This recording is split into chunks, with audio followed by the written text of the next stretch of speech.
This is Mouth Media Network. Amplify and connect. This episode is presented by Happy Farm Botanicals. Happy Farm Botanicals is a leader in custom solutions for prestige brands specializing in non-toxic and natural formulations. Hello, I'm Dr. Shirley Madhere, plastic surgeon in New York City, who approaches beauty from a holistic perspective. And I've been giving this some thought. And to me, it's a matter of beauty. Beauty is a heady topic that incorporates the physical, emotional, spiritual, psychological, and in the case of plastic surgery, the medical. I'm Kelly Kovack, founder of Beauty Matter, and beauty is our business. As the consumer perception of aging morphs from chasing the elusive fountain of youth to aging well, and as millennials focus on prevention rather than repair, the focus has health at the center of the conversation. This shift is the result of the merging of wellness and beauty, and the evolution of the beauty lexicon. Anti-aging as a term is out, and self-care as a concept is in. The implication of this shift in the consumer mindset opens the borders of the conventional beauty landscape. Dr. Shirley Madhere, or Dr. Shirley as she's known, has a clear vision of what beauty means in both theory and practice. In the male-dominated macho world of plastic surgery, Dr. Shirley has become an authority in the field on her own terms. Unabashedly feminine, utterly gracious, and fiercely intelligent, she's paved a path in her own way, led by her vision of holistic plastic surgery. Person before procedure.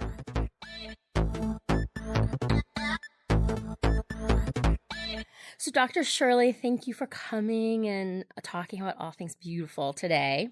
I want to talk a little bit about your background because you have a very interesting approach to kind of a very traditional field. Yes. Your education is sort of a very traditional Western medical path. You graduated from Brown University and then went to Dartmouth Medical School and Brown Medical School, followed by a residency at the University of Connecticut, and then Montefiore Medical Center, and then a fellowship beyond that. So it's a very sort of traditional path. Yes. Yet your practice is anything but traditional. I think everything from the fact that your practice is in Soho instead of sort of on the Upper East Side somewhere. Yes. And you also describe your practice as sort of a holistic approach to plastic surgery.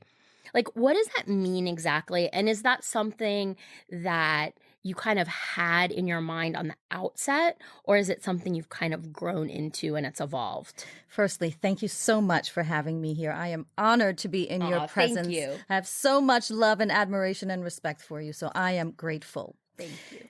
You know, holistic plastic surgery and my background. For me, yes, I had a very traditional path towards becoming a plastic surgeon. But at some point, I really had to think about myself and putting myself in my practice. And I had to think about my culture and the values that I was brought up with. And then there was also a point during my first year of practice where I thought, okay, it isn't just about this one part of the body that I'm operating on. So let me explain a little bit more what I mean about that. I am of a multicultural background. And in my culture and in my family, whenever we had an illness or we were sick, weren't feeling well, we actually turned to nature. Because you're Haitian. Yes. Right? So I was born in Haiti. Right. My father is Spanish and Italian. My mother's from Haiti. So it's a lot of madness. It's beautiful madness. A lot of passion. It's a lot of passion. So I had all these cultures that influenced me. And so when I think about beauty and healing and health and wellness, I had to incorporate all of these teachings and values into my practice. And so what really solidified it for me, because the whole idea of holistic plastic surgery, yes, I made that up, but it wasn't something that I was thinking about all along. It was a seminal point in my first year of practice where I saw one of my first patients, and he came in because he wanted liposuction, and he was working out and eating right, but it was just a little something extra that he wanted. It's interesting that it was a male, too. Yes. Right. Very trendy, right? Even way Right. back then. Right. But he just needed a little bit extra. So I was very happy to perform plastic surgery and liposuction. And I was really prepared and excited because I did not only a plastic surgery training, but cosmetic plastic surgery training in addition to that. So I was excited to get going and deliver my best for him. So we went to the operating room. I explained risk, limitations, potential complications. We went to surgery. Everything went well, beautifully, swimmingly, no complications. He's recovering beautifully. And yet, on one of the first post-operative visits, he and his wife came to see me for follow-up. And when I removed the bandages, the garment, etc., I was thrilled because I saw my result coming into being, even though there was some swelling and some bruising. But what was the seminal point and moment for me was that he really didn't look as excited as I was. And his wife pointed to the lowest part of his torso and his trunk in his groin area. And she looked at me with some concern and asked, "Is that still going to work?" And oh my God. Exactly. And I guess it was a little bit humorous, but it really wasn't. And that's when a light went off in my head and I thought, oh my gosh, I was operating on this man's chest and torso. It had nothing to do with his groin area. However, what I did affected not just the groin area because gravitationally things went down, but it also affected how he felt, how his wife felt, what they believed. And I thought, OMG. I've got to do things a little differently. Even though I'm operating on one or two parts of the body, this is a systemic experience. Because that's not really taught in medical school, is it? You know, we're taught systems and isolation in medical school, reproductive system, hormonal system, endocrine system, you know, it's a muscular system. And sometimes the assumption is there that, of course, everything is related. And of course, you know, one thing leads to another, et cetera. But in the actual execution of the practice, either we tend to forget that or it's not as stressed. So it was that experience that taught me that, yeah, I have to take a more holistic approach to not just the person or the body part in front of me, but the person as a whole, which then became my tagline, holistic plastic surgery for the discerning person before procedure. And so how does that actually play out in your practice in terms of kind of mindset, motivation, aesthetics, you know, kind of the process, the consultative process with patients? Because I think it's sort of very different. You have almost a very old school bedside manner, which is, you know, amazing in these days of clinics where you're like in and out in 15 minutes. Yes, because that's important to me. I think that how someone feels about himself or herself and then them entrusting me with that kind of conversation, there's some vulnerability there, which I honor, and I just don't want to take it for granted. I mean, admittedly, some people think I'm woot-woot. Okay. I accept that. I might be a little woot-woot, but you may have been like when you started doing this, but now people are like, oh, I know what she's talking about. Yeah, now. what was she talking about? I actually had a patient ask me, well, what's so holistic about your practice? Do you like put tinctures on your scalpel? And I was just like, wow, no. But thank you for asking me that question because this means I need to do the work to really explain what it is. So my consultative process takes anywhere from an hour to an hour and a half. So that's long. But I feel that that's the minimum that I could do to really help the prospective patient understand where I'm coming from and see whether or not they're in alignment with my philosophy. I'm not for everyone, and I accept that as well. So we talk about from the start, right? We talk about what their needs are, what they're looking for, what their desires is or are. And from there, I sort of have this sort of triangle or ladder of how I think about how the consultation should go. So I'll explain who I am, what I do, even though it's obvious, it says plastic surgery on my door, but I do repeat it. And then I tell them what my philosophy is. I approach things this way, bottom up, top down, whichever way, because this is what I believe will help to contribute to your best outcome. Surgery or no surgery. Right. And so I'll take it from skincare. What are you using on your skin? I'll take it to what are you eating? What's your nutrition? What are your stresses? Do you exercise? Do you smoke? Do you do drugs? And those are a lot of basic questions that I believe all doctors ask, but then I really will try to tie it in and therefore create a prescription for healthful beauty that I like to leave them with so that whether it includes surgery or not, they have a plan for how they can achieve their goals, whether it involves me or not.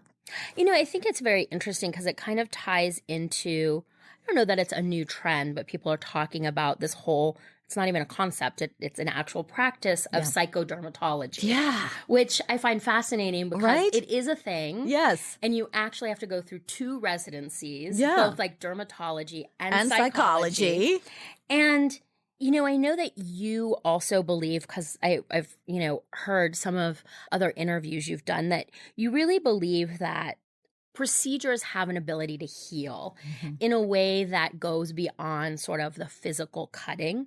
I mean, I think it kind of ties into this because there's sort of a psychological component to making the decision, because a lot of people sort of, I think, chalk up cosmetic procedures or plastic surgery as insecurity or vanity. And, you know, you talk about, and being very superficial, but I think you talk about it in a way that, you know, is probably more kind of the Hippocratic oath kind of actually transforming people and being sort of a cathartic healing process. I totally believe in that. But first off, let me say something about the psychodermatology situation. Yeah, what do you think about that? I mean, really? I know. But it totally makes sense because I feel like, you know, having been in beauty so long. Yes. And, you know, I can remember, you know, being on the sales floor talking to people, and they would say, oh, but my dermatologist prescribed this. Yeah.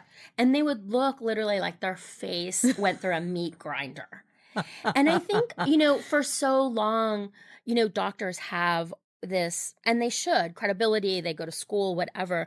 But it, you know, we have lived in this time of almost like cause and effect.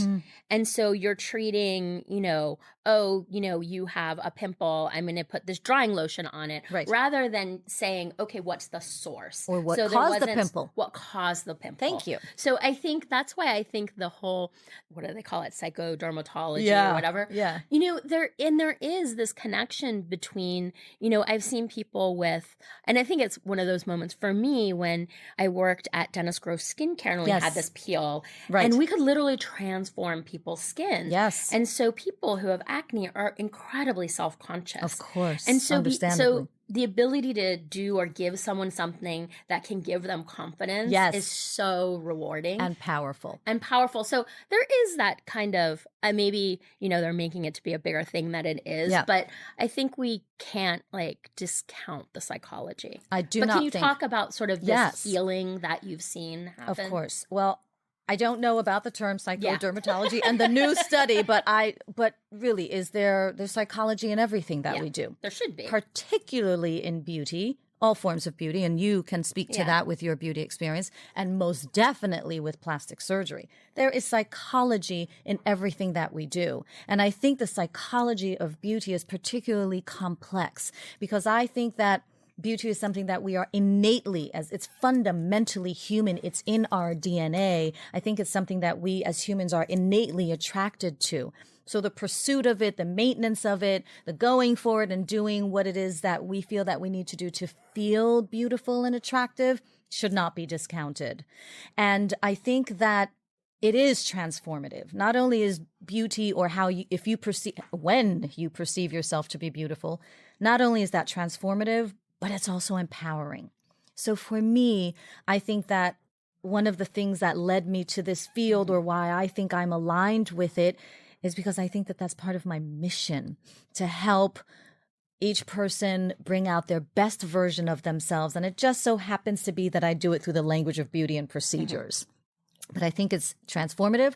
I think beauty is empowering. And if I can help by performing a procedure or, you know, letting someone know about a skincare product or anything else that is beauty related, where they feel like they can bring their best foot forward and frankly put their best face forward, confidence can increase, a better sense of self can increase.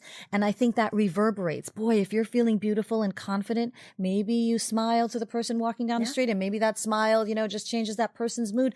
I think the reverberations and the ripple effects from what beauty can do for a person and other people, I think it's phenomenal. It was Dostoevsky in one of my favorite books who said, beauty will save the world. And I run that quote from here to eternity. I'm not really sure what he meant. Right. but I think it makes a lot of sense. I 100% agree. Right? It's transformative. And such a smart quote. And such a smart quote. And why is it in a negative way that in some countries that perhaps women do not have as many liberties and freedoms, when someone wants to make a statement and about anger or retaliate against a woman, they throw acid in her face. Yep. They take away that thing that they believe is her power. Right? Yep. They're not chopping off a finger, God forbid, these are all grotesque things, but they're throwing acid in her face. So that to me says a lot. Yeah, it's deep. I mean, beauty is really powerful. It is. It's deep. I think that I love many things about you, but one of my favorite things is you have like this insatiable curiosity for like all things beauty and wellness. And you also have a bit more than just wanderlust. If you have a chance to jump on a plane and go somewhere, it doesn't even matter where it is. I think we share that. Yes. Is there a particular source or place that you go to for inspiration or information? Yes. And then sort of as a follow-on, what is the strangest beauty treatment you've ever had? Wow. So inspiration and information. So I read a lot. I am a quintessential nerd. I subscribe to your blog and newsletter, and I read it religiously. So thank you for doing that, because I think it's valuable information and highly entertaining, and it contributes most definitely to my life. So I read a lot. I read the plastic surgery journals. I read the magazines, the Vogues, the Allures, the L's. I scour through them monthly. I make it my responsibility to read what my patients are reading so that I can answer questions. Mm-hmm. I have patients who come from abroad and they bring me their newspaper articles about, different procedures that they're doing overseas that we don't have the access to perform here, and I read into those. I have traveled, extensively to learn more about procedures, even though we may not be able to perform them here. I've gone to Paris, I've gone to London, I've gone to Asia because I'm curious. And wow, the world of beauty out there, global beauty. Of beauty in Asia is fascinating. Awesome. I know. It's like plastic surgery is like the Vegas Strip. Vegas Strip. I just read an article about how eyelid surgery is the surgery in Kazakhstan. Oh, really? Kazakhstan. I almost went to Kazakhstan to give a lecture, but I couldn't get it together. But anyway, so yes, insatiable appetite for learning, because I love to learn. It helps keep me alive. It helps my brain going, which, when you keep your brain very busy, is one of the best things you can do for anti-aging. I agree. I agree. Talking about I think there's been such a transition, and I'm sure you've seen that, of, 20 years ago, yes, plastic surgery, or the practice of plastic surgery, was something sort of middle-aged ladies who lunch did. And, they'd go on a vacation and they'd come back looking very refreshed. Yes.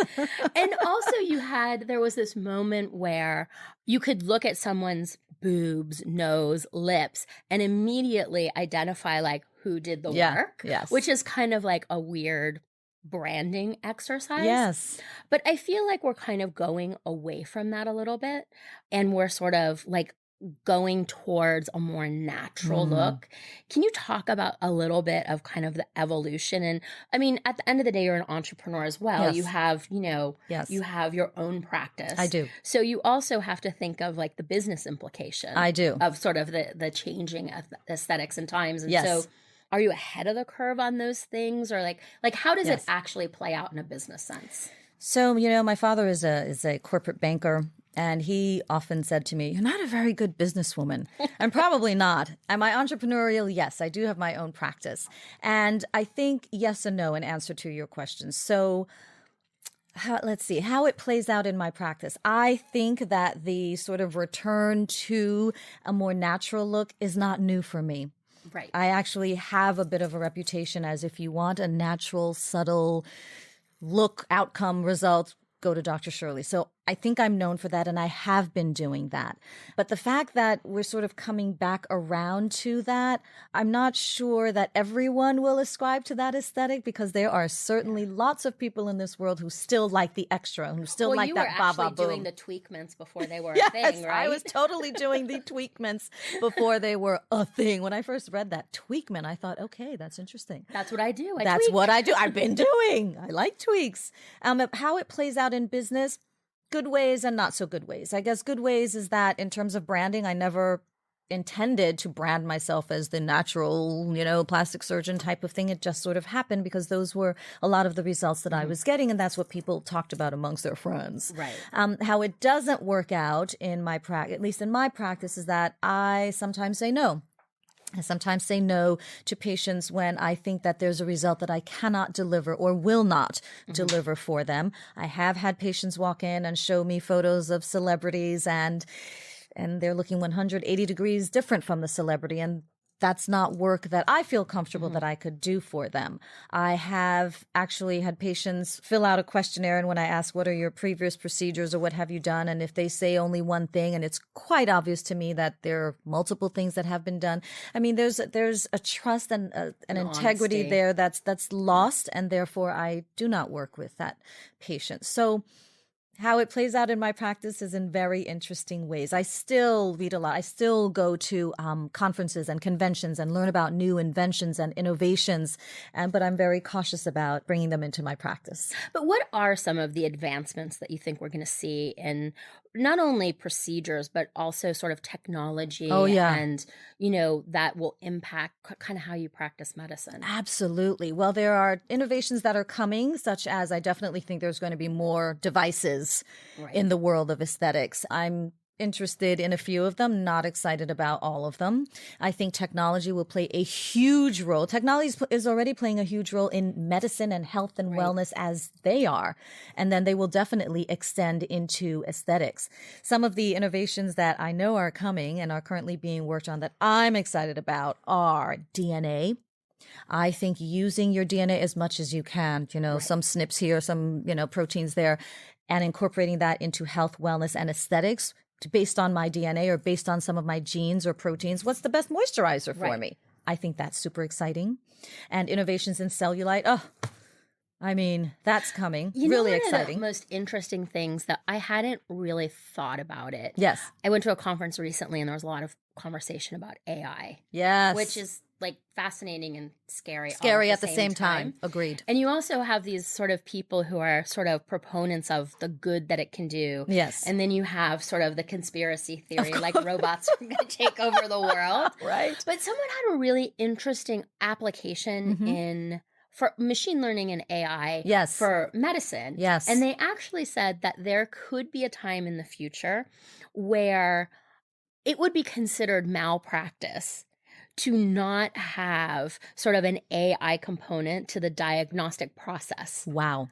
Yeah. And I was like, wow, it doesn't remove the human from the equation. No, it doesn't. But it sort of collaborative. And I was just like, that's really fascinating. Yes. Or, where you could have a robot being taking care of people. Yes. Sort of as they get older and doing sort of the self-care things that it's hard for a caregiver to do. Exactly. So I think it's kind of, when you think about it in that context, it's really, really interesting. Yeah. Fascinating, interesting, scary at the same time. Yeah. Robotic surgery, there's nothing new in robotic surgery. Machine learning residencies now, are using machine learning to help residents to sew better, stitch better, et cetera, in surgical practice and training. So that isn't anything new. But the incorporation of AI into diagnostic medicine is also very interesting. I agree it doesn't remove the human from it. So we're still going to have obviously doctors who go to medical school, et cetera, and maybe collaborate with AI, but also be able to still add that human component and say, wait a minute, the machine may be based on these algorithms, but the machine was not touching the patient or feeling the abdomen or really pinching how much fat there is, and therefore the human touch will always be important. And also for what you do, there is also an art to it because, you're taught sort of the symmetry and the mathematics of what the perfect face is or whatever. But there's also a lot about sort of kind of ethnicity and those quirks that make people kind of who they are. Right. That machine learning, robot, Right. call it what you will. Right. Those But nuances. But who programs the machines? Who programs the AI? If someone programs the AI and programs the algorithm, but that person perhaps never interacted with many people of different ethnic backgrounds. Right, they're programmed with inherent bias. They're programmed with inherent bias, and therefore they're not for everyone. Exactly. So we have a ways to go. Exactly. So I think this is the perfect segue to kind of talk about a little bit about sort of the evolution of not only sort of medicine and beauty, but also, I think, being sort of female entrepreneurs. Mm-hmm. And that's up next.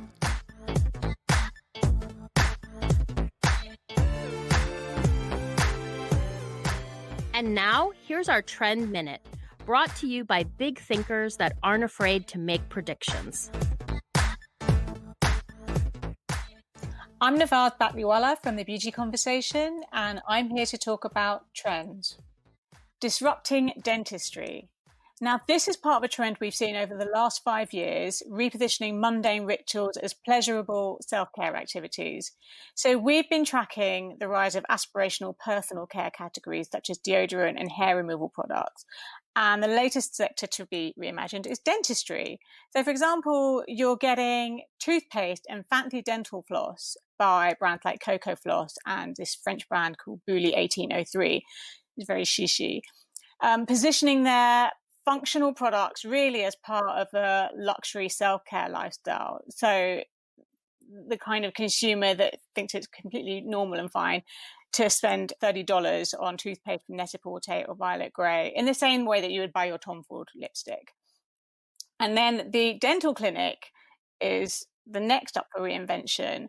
We're watching Tend in New York, which is the chain of modern dentist studios stocked with direct-to-consumer toothpaste by the likes of Risewell and Hello. So again, new direct-to-consumer startups. Plus, you also get Netflix on demand and Bose headphones for a cool spa-like experience. We feel this is shifting the idea of going to the dentist from something horrible that you dread into an experience much more akin to going to a fancy gym or a spa. That's your Trend Minute. I'm Navaz Batliwala, and for more of our insights, go to The Beauty Conversation on Instagram and sign up to our newsletter. As a brand, the relationship you have with your contract manufacturer is a fundamental part of the supply chain and your success. Happy Farm Botanicals marries innovation with old-fashioned customer service. Located in the DC metro area, Happy Farm Botanicals is a leader in custom solutions for prestige brands specializing in non-toxic and natural formulations. Their full-time in-house team works with brands from ideation to product development through manufacturing and fill. For more information, visit happyfarmbotanicals.com. We sort of touched on kind of the taboos of plastic surgery and how it was sort of thought, not so long ago to be something that women of a certain age did kind of in secret. Yes. But, all of a sudden we live in this social media selfie-obsessed culture that's created this desire to look filtered in photos and in real life. Yes. And the result has been sort of this meteoric rise in injectables and procedures that people are getting at a really young age. Mm-hmm. And so I'm curious to get your thoughts on that. And then maybe a little provocative, and I don't know how comfortable you're going to be having an opinion on this. Yes. But, wherever there's sort of that big of a spike in anything, businesses crop out of it. Yes. So we now have the equivalent of dry bars for Botox. Mm-hmm. And so, what do you think about this level of accessibility for, it's still a medical procedure. Agreed. So yes, I'm comfortable talking about it. I will gauge my words somewhat carefully. Dry bar of Botox. Let me first say that, yes, plastic surgery used to be taboo and hush-hush and sort of done secretly. Less so now. And I believe that that's as a result of social media, a result of the demographic where people are undergoing procedures and they're less, they're more open about some of the procedures that they're having. Some celebrities are quite open about it. I think people are more open about the non-surgical I would agree with procedures you. than the actual surgical procedures. There's something still a bit taboo about, wow, you actually underwent the knife to Right. change something about yourself. I still think people may judge that, unfortunately. So is it still taboo? Less so, but surgical operations, I believe, still are a bit secretive to most people, as they should be. It's nobody Right. else's business. Dry bar of Botox. Okay, let me just say this. I applaud having options and I applaud accessibility. I think anyone who wants to be able to change something about this, to get a little tweak, they should be able to do that. And sometimes the barrier to entry is cost, and I fully understand that. So I applaud that. And I'm happy that there are such institutions, organizations that allow that to happen for some people. I will say, however, that is personally, those are not places that I would get my treatments. Aside from being a physician where I can do it myself, but even if I were a non-physician, those would not be places that I would have my work done. Because in my opinion, the cost is not just the fee, is not just about the procedure. It isn't just about the cost of the Botox or the cost of the filler. It isn't just about the syringe and the supplies and everything that you use. I like to think that my patients come to me understanding that inherent in my fee is, yes, of course, the cost of the supplies, but also my time, my expertise, my care and compassion, my sense of artistry, and my devotion to doing the procedure as best as I can to give them the best result that I can without complications. But if a complication does occur, that I am well trained to handle that as well. So I think there's a level of expertise and care and compassion and artistry and understanding of anatomy and physiology that I believe ought to be honored. I mean, I agree with you. I think on the one side, I'm kind of in awe. Yeah. I mean, I read something recently where it's in the UK. There's actually something called the Kylie Jenner package. What? It's a Kylie Jenner package, and I think it's like 299 pounds. Like it is literally packaged, and it's sort of the equivalent of getting hair extensions. Wow. So I kind of wonder if, as a beauty industry, do we have a responsibility to educate? Yes. Because, having something injected in your face is not the same as getting hair extensions. Agreed 100%. And keep in mind, it's something taken from the outside going into your body. And that then translates into the whole health and wellness and how do you really feel about yourself and self-care. So, and also inherent in that is time. Do you really want to go someplace where, every 10 to 15 minutes, you're being cycled through for something. So I take my time. I'm pretty slow. Yeah. But I think that's really important to what I do. And it's the aesthetic and it's the high touch that is valuable not only to me if I were a patient, but I hope to the patients that come to me. Well, I think on the topic of wellness, I know wellness is kind of massive. Yeah. And, how you live your life and, and how you sort of practice.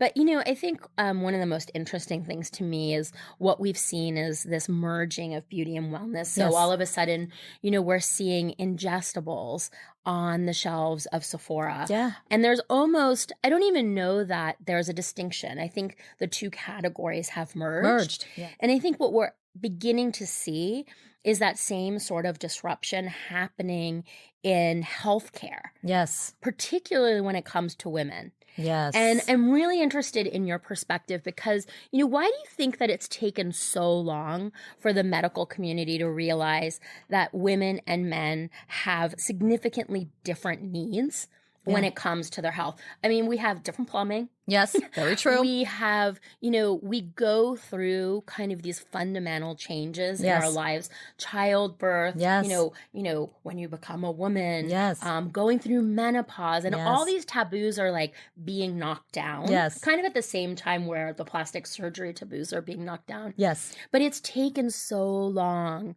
for how medicine is being practiced. Yes. Both sort of in the approach, but even the physical environment. Right. And so, like, why do you think it took so long? And like, what are your thoughts about it? And where do you think it's going to go? Well, firstly, it's about time. Right? Oh my gosh, it's about time. I think one of the reasons why it took so long was because in the past, medicine was the rules of medicine, the regulations of medicine, how medicine should be practiced really were dominated by men.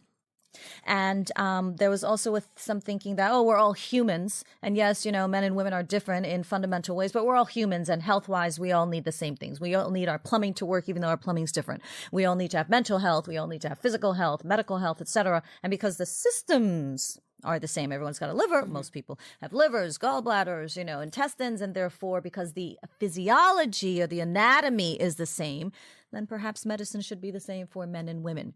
But of late, thank goodness, there's more realization that women do need different things. And we think about our bodies differently from the way men think about their bodies, I believe. We think about our appearance differently. Maybe we know or inherently understand that how we are on the inside really does manifest on the outside. And therefore, we're taking more stock in that and feeling better and investing in our inner health as well as our outer health. So I think that it took a long time because of those reasons, but finally we're all coming around. Thank goodness. I know. I think concepts like parsley health and flow living, functional medicine. I think like this rise of, I was probably like 10 years ago, I went to kind of a functional medicine You doctor. were ahead of your time too. I guess so. It made so much sense to me. But it was also sort of considered one of those things you have way too much money, like more money than sense. Yeah, so they do not accept insurance. They do not accept insurance. Yeah. And I still think it's, I think there are a lot of women behind these concepts, which I think is very interesting. Yes. And we've talked about this where there are still female doctors that don't subscribe to the functional thing at all. A lot of doctors don't. And I think I shared with you, I went to a doctor and there was sort of an issue. And the first thing she wanted to do was prescribe something. Yep. And that's always my personal choice, but my last option. Yes. And I told her that I was going to try acupuncture instead. Did she And laugh? she literally looked at me and said, that's for neurotic people and you're not neurotic. Stop.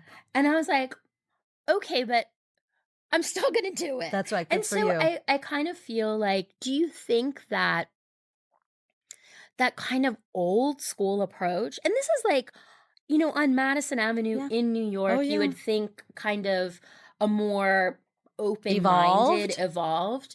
But do you think that's changing? And is it changing sort of in how medical schools are sort of teaching the next generation? I believe it is changing, but it isn't so old school. I think that attitude is prevalent.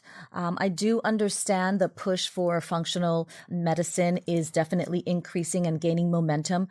But it is expensive. Yep. For the most part, those physicians do not accept insurance, functional medicine, integrative medicine, alternative medicine. The fact that it's called alternative, it should be complementary medicine. But because it is so expensive, not everyone has access to it. But it would ultimately cost less money. I agree. Because it's preventative. I agree. Rather than sort of... It would take time. That cycle would take time, but I agree. It would cost less. Prevention, right? Prevention is, I think, the key cornerstone to health. I believe in functional medicine because it makes sense to me. Before it's just it was so ever common sense. Before it even is part of my culture. It's part of how I was trained. It's part of how I trained myself. It's why I learned Reiki. I know this is going to sound really crazy. It's why I learned homeopathy. These are not things that I learned in medical school. I had, I think, 1 semester of nutrition in medical school. I then took a year of integrative nutrition because these are the things that are important to the way that I practice. So I am interested in functional beauty because I think beauty and wellness are along the same spectrum. And do you think the beauty industry is sort of either needs to evolve along those lines? Yes. Do you see it happening? I see it happening, and it's coming. I know of a few companies, I've consulted with a few companies who actually are taking swabs of DNA. We talked about DNA earlier, and then they're plugging that into their algorithms to determine the best serums or the best creams for somebody's skin. So that is coming. Not only is functional beauty coming, functional medicine is having an impact, and also I think personalized, customized health, wellness, and beauty are absolutely key. I think they're They are the way to the future. I can't remember the name of it, but it's a medical practice in Seoul that is like super, super high end. And you have to pay a yearly. Yeah, concierge medicine. You have to pay. It's concierge medicine, and it's also beyond sort of the concierge component of it. It is like highly customized, and it's sort of head to toe. So it's everything from sort of a GP to plastic surgery. I love it. And there's a gym there. It's like really fascinating. I Do you need think to visit. that is kind of the future? Or is that just sort of going to be for like the 1%? And I think initially, I do think it's a part of the future. And I do think initially it probably will be prohibitively expensive for most people, maybe myself included. Yeah, I'd have to work there. I'd be like, hey, can I have a job? But I do think models of that nature are for sure. I think they're going to be here. I think they may not be coming soon, but I think they are the wave of the future. I think they're the next generation or the next generation after that, because personalization, customization, everybody wants that feeling. Right. Everybody wants that, quote unquote, old school feeling, which is too bad that it's old school, of having your doctor, your practitioner, your caretaker spend the time with you to really try to understand you. And not only like, sometimes I find when you go to a doctor, you're talking about really uncomfortable things of sometimes. Course, yes. And so if you have a doctor that doesn't really know you, they can't really pull out of you what you might not be saying, right? Right. Although, listen, no, I don't have a problem saying exactly what's on my mind. No, I know. And then being a physician, I'm like, okay, listen, this is what's going on with me. And I have to be careful when I'm a patient, because then I don't want to tell the doctor what to do. But I have gone in and said, hi, I want this test. Please test for that. Right. But you have a little bit of background. You're not like, it's not like me going on WebMD and like self-diagnosing. Everybody's got an internet MD. But listen, it makes me a difficult patient. Yes, I know that you asked a question earlier about the training of future doctors. I do think medical schools are incorporating not just soft skills and the bedside manner type of courses, but they are incorporating how to use technology, how to use AI, how to use different innovations in medicine, how to work with these devices, and using that information as a complement to how you will interact with the patient and not just cure the illness or the disease or the condition, but actually make their lives better and lean more towards longevity and a long life, a long, beautiful life, free of not just disease, but dis-ease and feeling ill at ease. It's also sort of optimizing. It's optimization. Right. Why else would we be going through all of this, right? Exactly. So there's one last sort of topic. Well, because I think it's sort of, there are two big topics. Okay, heavy. Okay, I'm ready. I'll be serious. And sort of like, I think serious. Okay, I'll be serious. Okay. And it's the isms. Ooh, those 3-letter words. The isms. So, medicine in general has been sort of a male-dominated field. Yes. And surgery, plastic surgery, is particularly macho. Yes. Have you had to deal with sexism? I think I know the answer to that question. Am I sitting here? Yeah, like, how did you deal with it? Is it still as male-dominated as it was? Okay. I can say that things have gotten better, because I read some recent statistics that in medical schools, the ratio between male and female medical students is just about equal. So 48-50, 50-51, et cetera, equal to 100%, obviously. So that is better. The numbers of women entering into surgery, while mildly increased, is still relatively low, obviously, in comparison to men going into surgery. I cannot speak. Why do you think that is? For many reasons. Rigorous, not that women can't handle it, hours, long hours, extensive mental, psychological, emotional, physical stress and drama, frankly. I'm just going to say drama, at a time when we are at our reproductive peaks. Gotcha. So it's a decision that has to be made. I made the decision to go into surgery because I loved what I was about to do. And it was even though I tried not to like it, I wound up loving it. And so I made that decision knowing that it would be at a time when some of my friends were getting married and having children. I clearly did not do that. I got married much later in life. It is a decision. And it's unfortunate that modern, current, maybe even past upbringing of young girls, ladies, and women is such that you have to choose one over the other. And I think that is bloody unfortunate because both are still possible. Isms in my plastic surgery training. Now, I know this is a bit more universal, but I'm going to be kind and I'm just going to keep it to my experience. Okay. My experience was not pleasant. My experience was traumatic. My experience was dramatic. Despite that, one of the things that kept me going was because I loved what I did and do, and I was focused on it. And I feel that it's truly part of my purpose and my mission to make the world a better place, more beautiful place, one person at a time, and to help educate or re-educate people about feeling empowered in their own bodies and their best version of themselves and define their own beauty. And also, I had a tremendous support system. I didn't feel as if I had advocates in the programs where I was training. I didn't really have too many, if any, mentors. I had mentors in other industries. So I was able to sort of translate other industry mentors and values to what I was doing.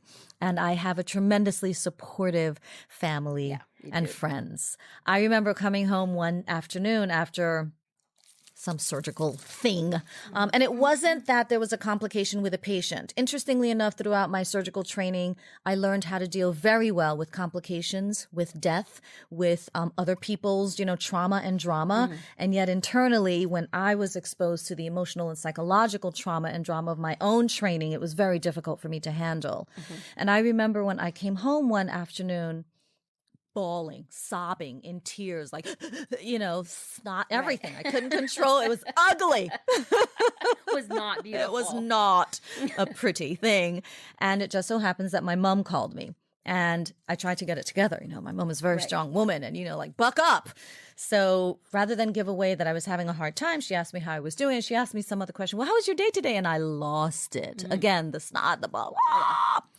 And so I told her what happened, and finally she gave me a moment to pause. And then she asked me one simple question.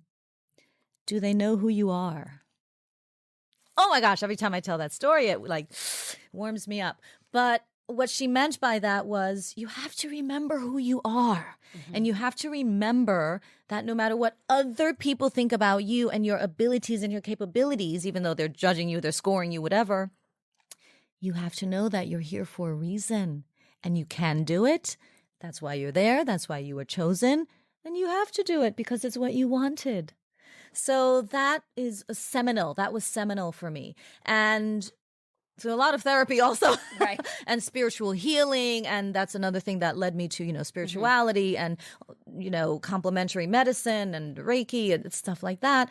I've had a lot of help getting over that drama and trauma.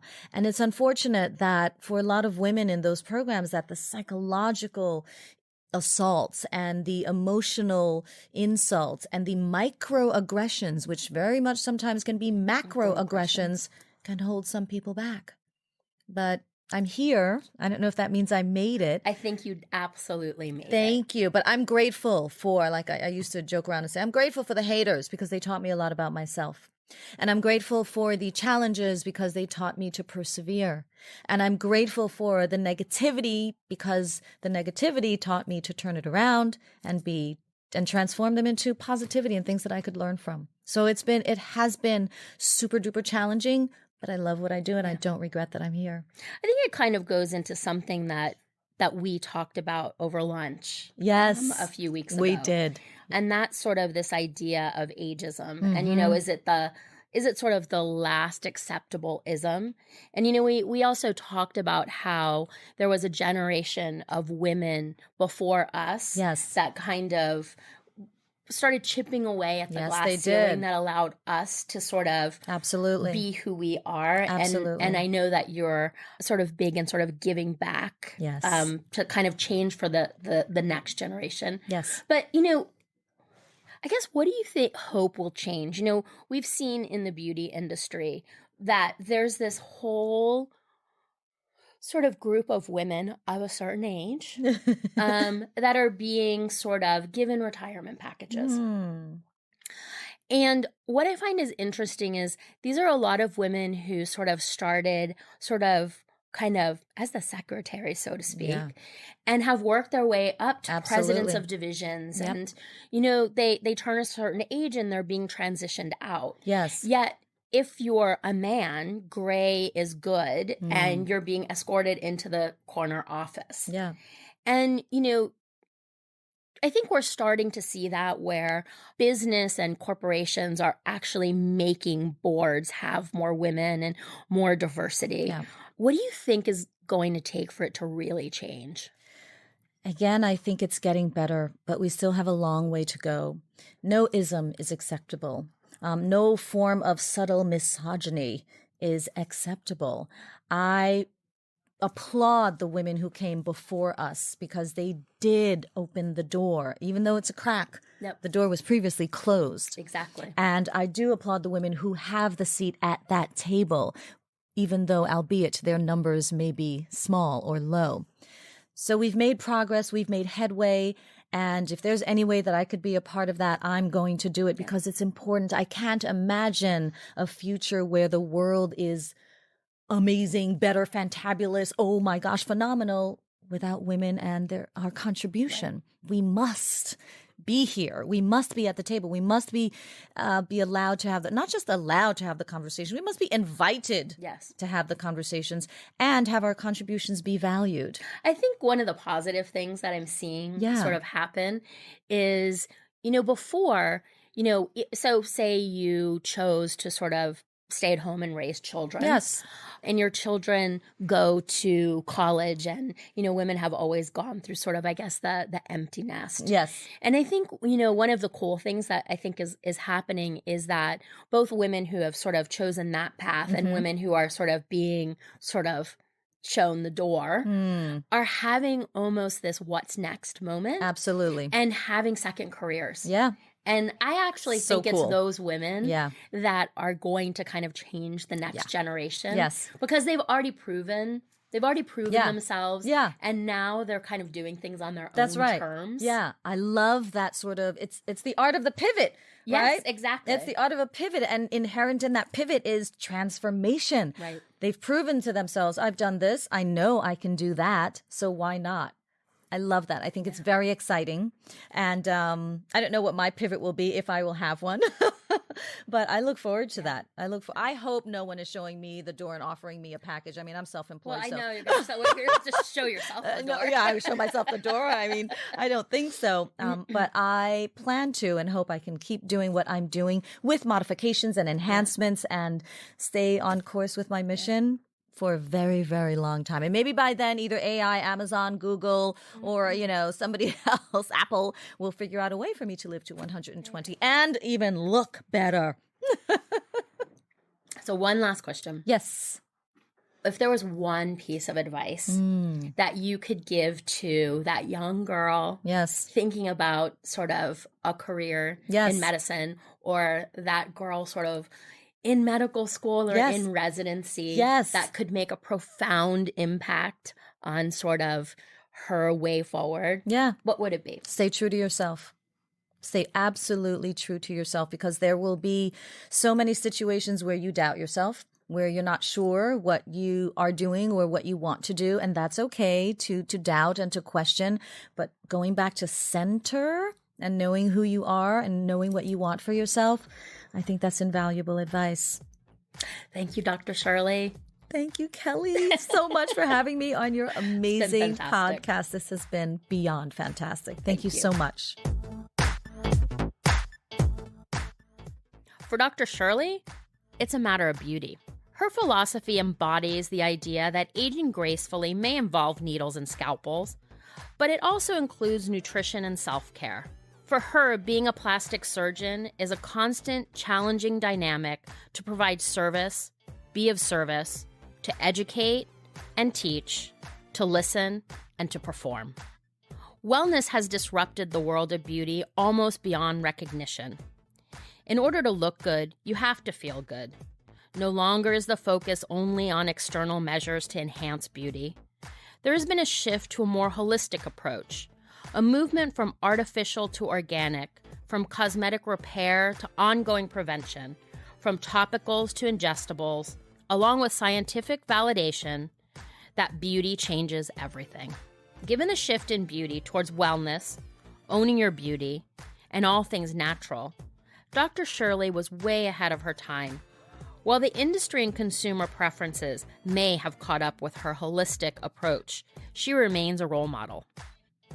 Dr. Shirley is evidence beauty and brains are not mutually exclusive. So in the end, it's a matter of beauty. I'm Kelly Kovack. See you next time.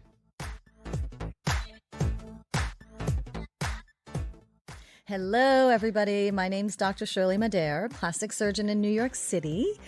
And to me, what matters most is a beautiful life. And what I mean by that is I know you're probably thinking, oh, of course, she's a plastic surgeon, so of course beauty matters to her.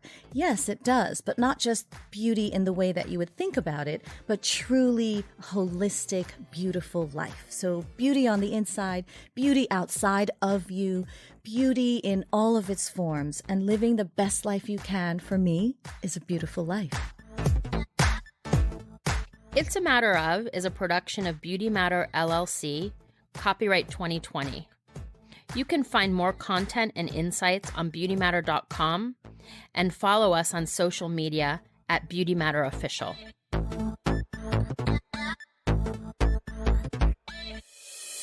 This is Mouth Media Network. Amplify and connect.